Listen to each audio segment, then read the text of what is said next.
Gerlando Gibilaro assieme a Michele Mallia arriva davanti alla scuola.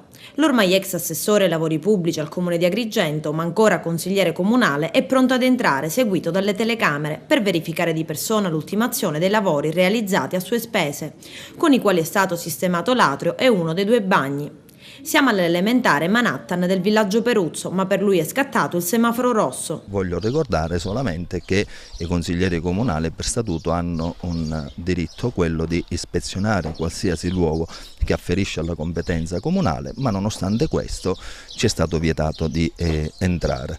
Che dire, una situazione spiacevole che può succedere soltanto nella città di Pirandello. È stato un episodio ingrescioso. Il preside ci ha vietato di entrare, questo episodio sarà oggetto di ulteriore approfondimento e chiederemo una apposita relazione proprio per questi motivi. Niente autorizzazione allora per entrambi i consiglieri di Palazzo dei Giganti. Il dirigente scolastico Giuseppe Alfano ha deciso di non farli entrare. Per il semplice fatto spiega che l'unica comunicazione arrivata dal comune è un fax per informarlo che il bagno era stato ultimato e dunque consegnato alla scuola. Il mio, conclude Alfano, è stato un netto rifiuto perché si sarebbe trattato di interruzione di pubblico servizio.